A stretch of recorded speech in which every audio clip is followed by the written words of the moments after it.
20h, bonsoir, bienvenue à tous. Entre autres actualités, on parlera dans cette édition de l'installation ce matin du bureau du Conseil national de l'éducation. Ils sont 29 membres à y siéger. Le chef de l'État les appelle à une mission républicaine et apolitique pour assurer une éducation de qualité aux apprenants. Un tour de ville avec le Naïk Agbazaou pour découvrir le quartier Agla de la ville de Cotonou sous son nouvel habillage. Agla en pleine transfiguration avec des rues modernisées. C'est la magie du projet asphaltage.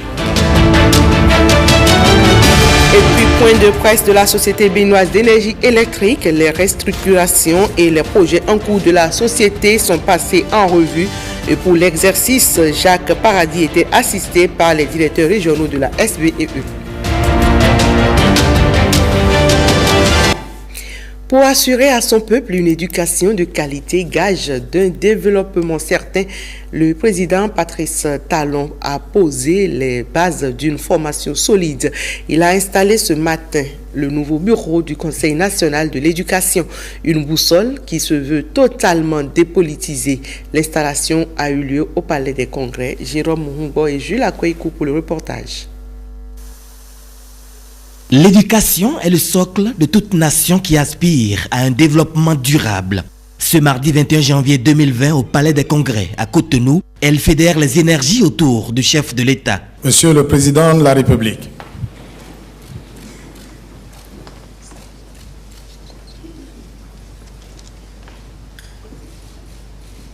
En République du Bénin, l'éducation demeure la première priorité nationale. Et c'est en application de cette prescription de la loi fondamentale que le président Patrice Talon met en place le Conseil national de l'éducation. Le chemin a été long, mais aujourd'hui, c'est l'aboutissement qui est ainsi consacré, notamment en mai 2016. Constitution du comité technique de mise en œuvre et du suivi des réformes de l'administration du système éducatif, des séminaires gouvernementaux d'appréciation. Août 2017, décision en Conseil des ministres de la mise sur pied d'un comité d'installation du Conseil national de l'éducation. Puis, adoption par le Conseil des ministres le 29 août 2018 du décret portant attribution, organisation et fonctionnement du Conseil national de l'éducation. Rattaché à la présidence de la République, cet organe supérieur du système éducatif du Bénin jouit d'une autonomie de gestion administrative et financière. Le CNE a pour mission de veiller au respect des grandes orientations éducatives de l'État, à la mise en œuvre de la loi portant orientation de l'éducation en République du Bénin. Le champ organique de compétences et le champ thématique de compétences ont été bien définis. Le CNE est pour le système éducatif national un organe d'orientation, de coordination, de suivi, évaluation, ainsi que de prise de décision. Les attributions liées à chacune de ces 4 fonctions ont été clarifiées sous votre haute autorité.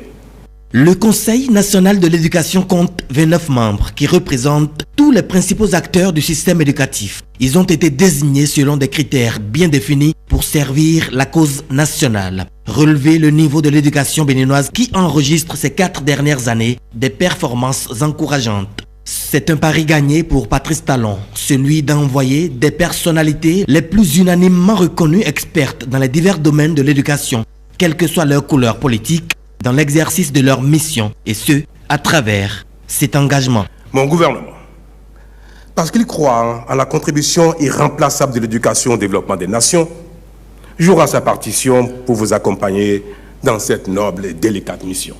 C'est fort de cet engagement que je vous renvoie à compter de ce jour à l'exercice de vos fonctions de conseiller au sein du Conseil national de l'éducation. C'est une redoutable confiance que Patrice Talon place en ses missionnaires. Ils entendent relever les défis et répondre aux attentes du peuple. Nous vous en sommes reconnaissants. Nous sommes à la fois heureux d'avoir pu mériter cette confiance et conscients de l'immensité de la tâche. En effet, les réformes sont pressantes et les attentes sont fortes.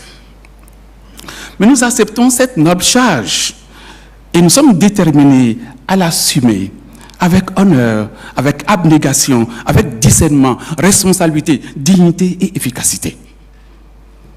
Monsieur le Président de la République, je prends l'engagement, à mon nom personnel et au nom de mes collègues, que ni la confiance placée en nous, ni les attentes du peuple béninois ne seront déçues. C'est fort de cette confiance.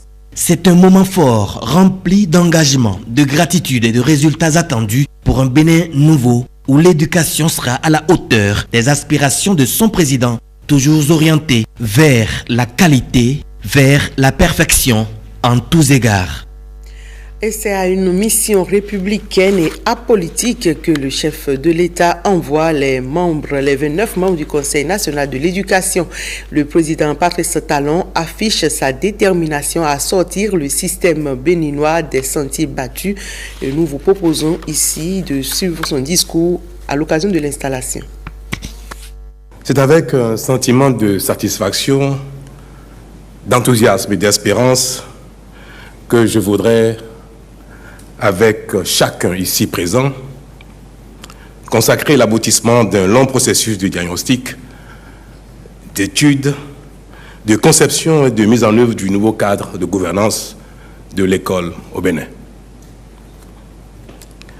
Pour compter d'aujourd'hui, les personnalités les plus unanimement réputées, expertes dans les divers domaines de l'éducation, quelle que soit leur couleur politique, présideront au destin de l'école.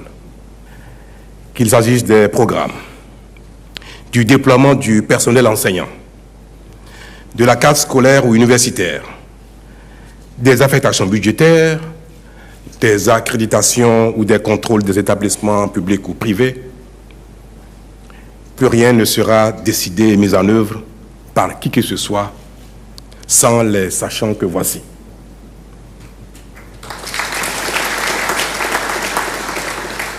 Mesdames et messieurs, mon enthousiasme est sans pareil parce que la mise en place du CNE est le début d'un processus de mutation complète de notre système éducatif. C'est d'ailleurs en cela qu'en aspirant aux plus hautes fonctions de notre pays, mon ultime conviction était déjà de faire de notre système éducatif la première priorité nationale telle que proclamée par le législateur béninois en 2003 dans la loi portant orientation de l'éducation nationale. À cet effet, j'avais alors affirmé la nécessité de reconstruire le système éducatif en phase avec les ambitions économiques de notre pays. C'est donc pour honorer cet engagement que j'ai entrepris en premier lieu le rebasage de la gouvernance de l'école et enclenché le processus dont nous célébrons aujourd'hui l'aboutissement. Mesdames et messieurs les conseillers, je vous adresse mes félicitations les plus chaleureuses. En observant vos qualités intellectuelles, professionnelles et morales, ainsi que la diversité de vos profils, j'ai la conviction que vous exercerez vos fonctions d'orientation, de coordination, de décision et de suivi-évaluation avec compétence, clairvoyance et abnégation pour impulser les performances du système éducatif dans un esprit coopératif avec tous les acteurs. À ce propos, j'en appelle à votre sagesse et à votre sens de responsabilité.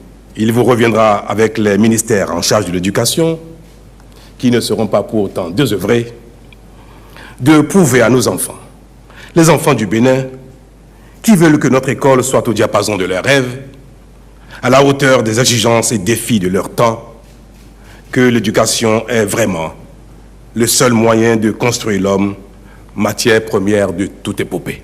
Cela, je sais que vous en êtes capable. Mon gouvernement, parce qu'il croit à la contribution irremplaçable de l'éducation au développement des nations, jouera sa partition pour vous accompagner dans cette noble et délicate mission.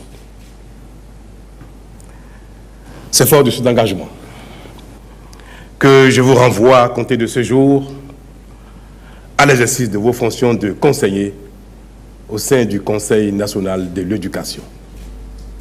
Vive l'école béninoise rénovée. Je vous remercie.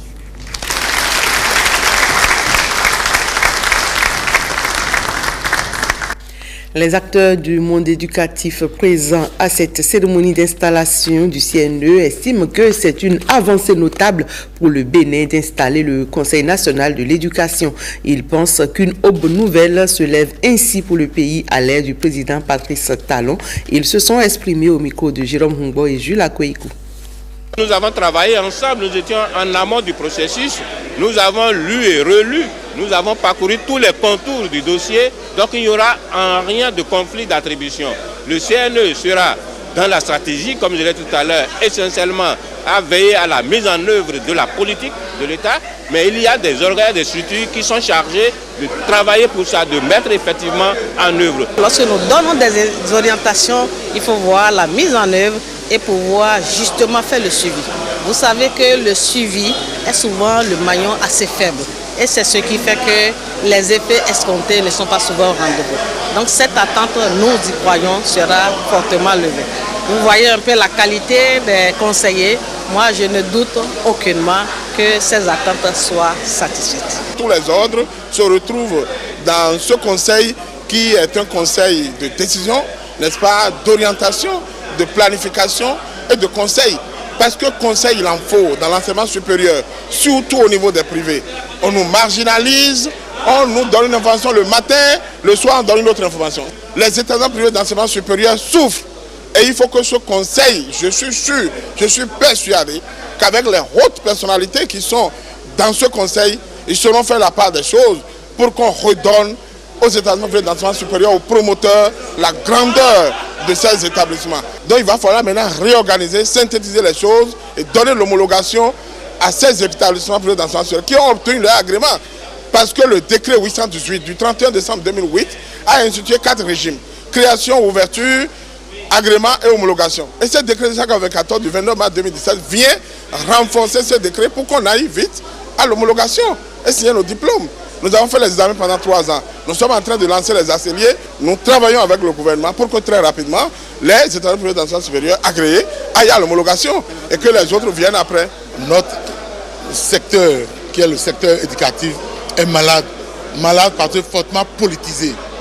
Nous sommes rassurés que car l'événement du CNE, un certain nombre de choses vont changer. Nous pensons et espérons que d'ici 4 ans, quand on fera le point, on dira quand tout le monde, waouh, pour une fois, le syndicat pourra dire que cette affaire qui vient de commencer le boulot aujourd'hui, que c'est bien. Uniquement que les techniques, dépolitiser ce secteur, c'est très important. Et le président de la République vient de le dire, nous venons de les faire confiance. Et je sais que vraiment, avec le poids intellectuel, je pense qu'ils vont étonner, ils vont changer les choses. Et je pense que le chef de l'État a bien compris. Une mission égale les hommes et les moyens. Et je pense que le président vient de mettre les moyens, les hommes qu'il faut. Vraiment, il y a un lendemain meilleur pour le monde éducatif. Mais enfin, ils sont venus mettre de l'ordre.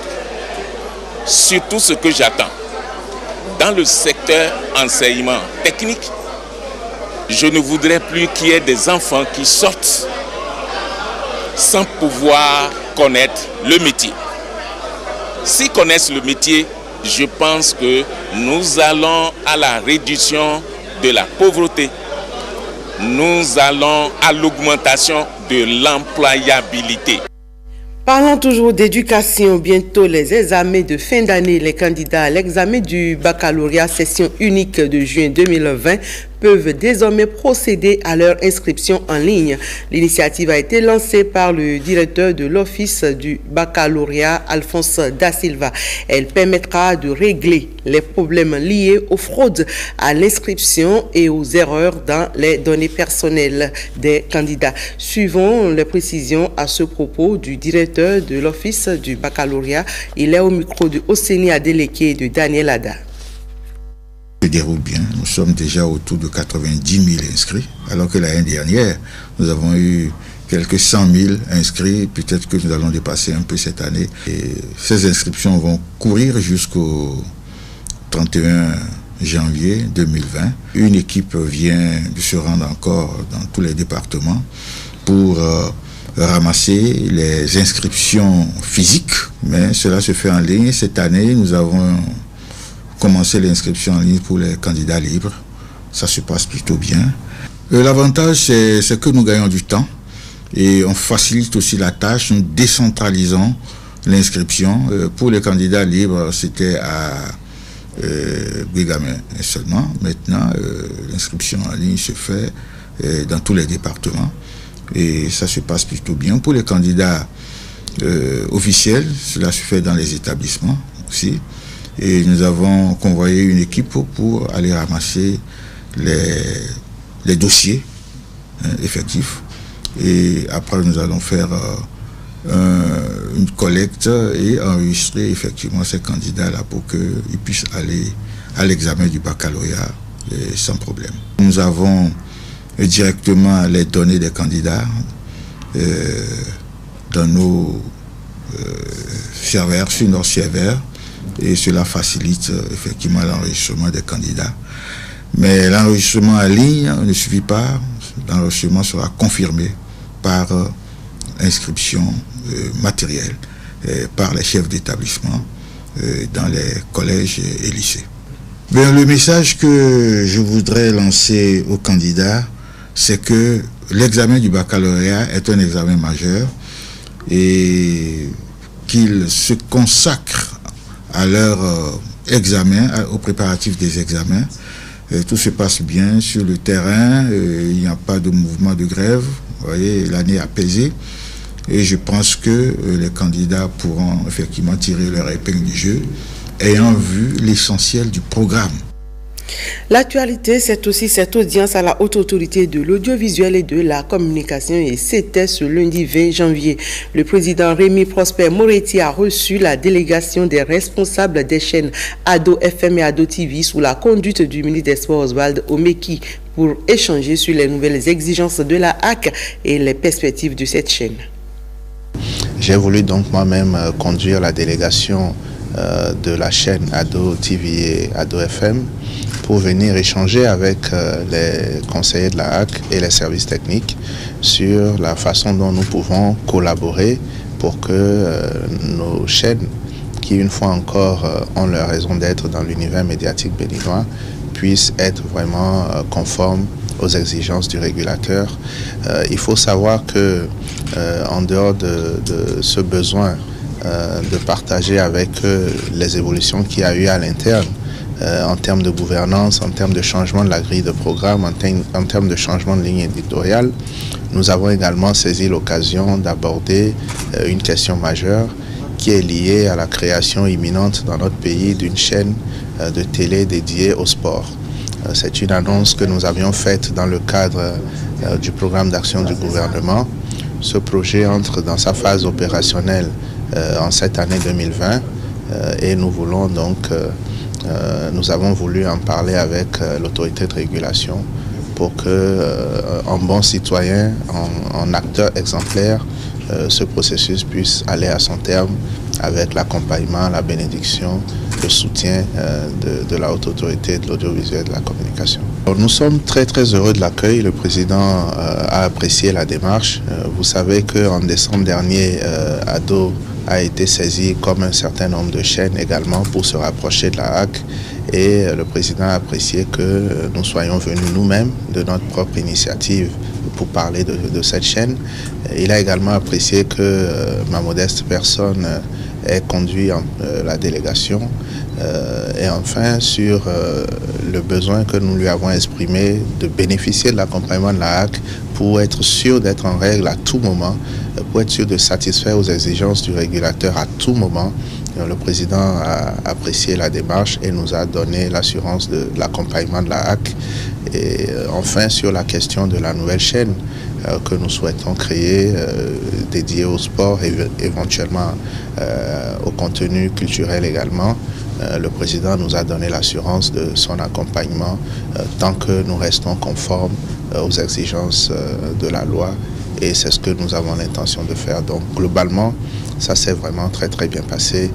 Nous sommes heureux de cette rencontre et nous pensons que la démarche avait sa raison d'être puisque le chemin est balisé et nous pouvons enfin avancer ensemble avec les services techniques de la HAC sur les étapes à venir. Parlons à présent de cette transfiguration du quartier Agla à Cotonou. En effet, le vent de la modernisation des rues qui souffle sur plusieurs quartiers de la ville de Cotonou grâce au projet asphaltage n'épargne pas Agla. Lunaïka Gbazaou nous amène dans ce quartier qui est en pleine transfiguration. C'est un véritable rêve que vivent les habitants de Agla dans le 13e arrondissement de Cotonou. Celui de pouvoir enfin circuler sans difficulté dans leur quartier. Longtemps confrontés au phénomène cyclique des inondations, ils peuvent aujourd'hui pousser un ouf de soulagement. Le projet asphaltage sort Agla de l'eau. Agla est une zone particulière en matière d'inondation. Mais aujourd'hui, malgré que les travaux ne sont pas encore finis, l'inondation commence par disparaître. Alors ça fait une grande joie pour la population. Et nous voulons dire que si nous sommes en joie, c'est que ça marche. Le président de la République, son Excellence Talon, et sans vous mentir, ce n'est pas de l'utopie, c'est du bon travail. La voie est tellement changée. Même le quartier aussi, tout est changé. Avant là, il y a beaucoup de l'eau qui passe partout dans les vents, donc d'où on ne pouvait même pas passer. Quand tu t'en vas aussi, si tu ne sais pas faire, tu vas tomber dans l'eau. Le bon Dieu accordera une longue vie au président pour que le travail puisse s'améliorer plus que ça. C'est une très bonne chose et on l'attendait il y a très longtemps. Et cette année, ça a été une réussite. Nous disons tous merci au gouvernement en place parce que vraiment c'est inédit. On ne peut même pas croire. Même la population ne s'en rend même pas compte. On se dit, bon, est-ce que ce n'est pas des démagogies politiques, mais finalement nous avons compris que le programme, c'est un vrai programme qui est exécuté. Donc c'est une très bonne chose. Vraiment, nous sommes très satisfaits. Les inondations faisaient le lit à de nombreuses maladies. Grâce aux travaux d'asphaltage, l'environnement est assaini. L'inondation n'est pas une chose facile. Vous savez toutes les maladies que ça traîne, ça draine. Il y a le palu, le choléra, tout ça. Et depuis ces travaux-là, nous n'avons plus connu des maladies de ce genre. Et la population sort aisément, va à cette occupation. Et tout le monde est content, honnêtement.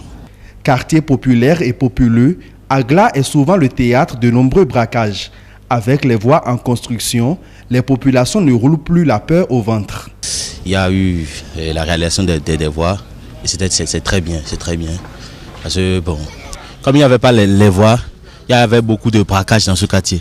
Donc comme il y a les voies maintenant, il y a eu réduction de tout ça là. Donc ça marche grave même.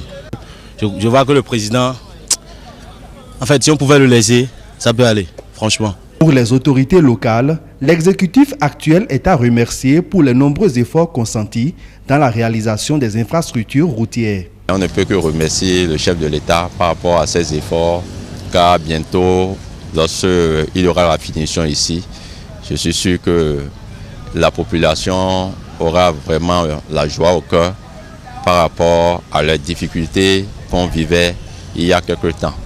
Parce que vous voyez, il y a les caniveaux, il y a le dressage de la voie principale. Les bonnes dames aussi qui ont leur boutique et autres, ça va les permettre de pouvoir vendre. Parce que s'il n'y a pas de passage, vous n'aurez pas de client qui viendra vers vous. Mais aujourd'hui, lorsque la voie serait finie, il y aura assez de passages et eux aussi vont mieux vendre. Tout Agla est en chantier. De Agongbomé à Aklomé Finafa, en passant par Agla Sud, l'entreprise Sino Hydro est à l'œuvre et rassure en ce qui concerne la date de livraison des ouvrages. Actuellement, c'est 65% qui sont terminés. Là.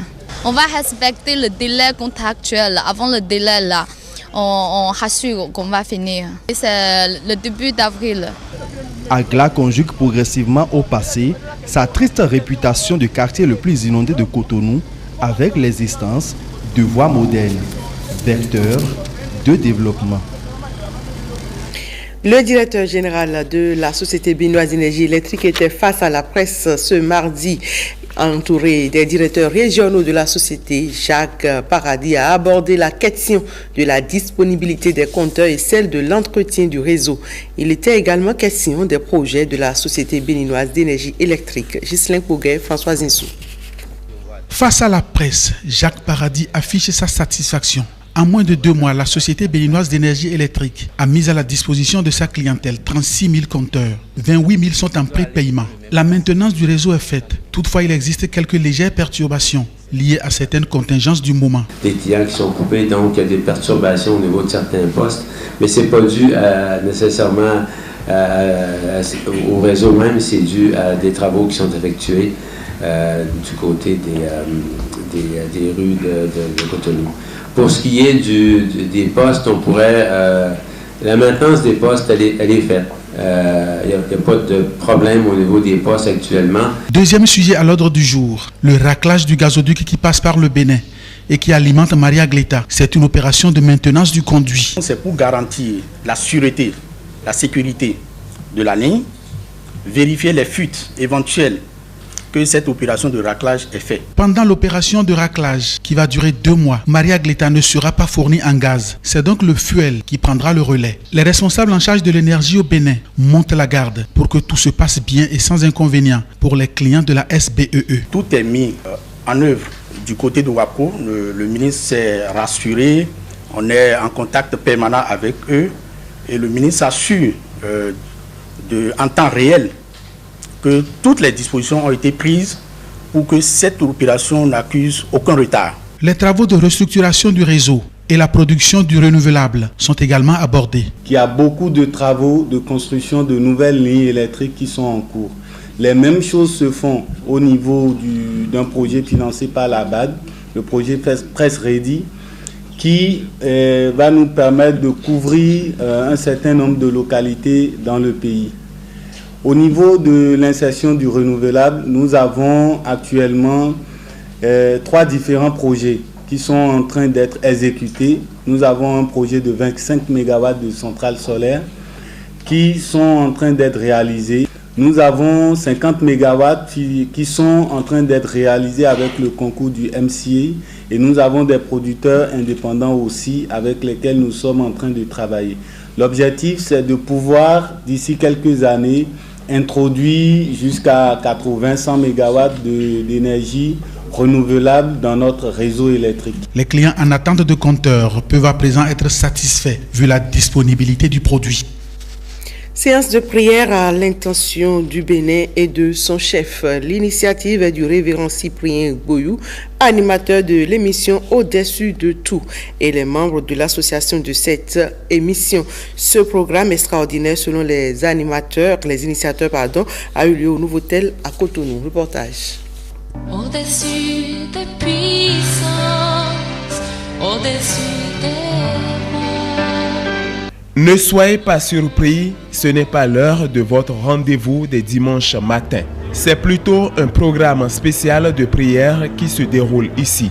Les membres de l'association de l'émission Au-dessus de tout et son animateur implorent la faveur de l'Éternel sur le Bénin et son président. Ici, ce n'est pas une religion, ici c'est une relation. Nous sommes venus parce que nous avons une relation avec le Seigneur. Pour prier pour tout le Bénin, pour le président Patrice Talon.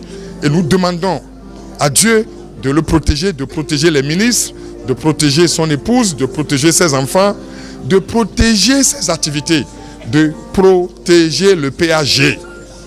Nous voulons dire au président Patrice Talon que Dieu est dedans et devant. Cette année pour le président Patrice Talon, c'est une combinaison d'onction, c'est une combinaison de prospérité et de protection divine. Dans leur rang, on retrouve aussi des acteurs politiques. Sans la prière, nous ne pouvons rien. Nous prions pour toutes les autorités à divers niveaux. Dans le livre de Paul aux Romains, versets 13, 1 et 2.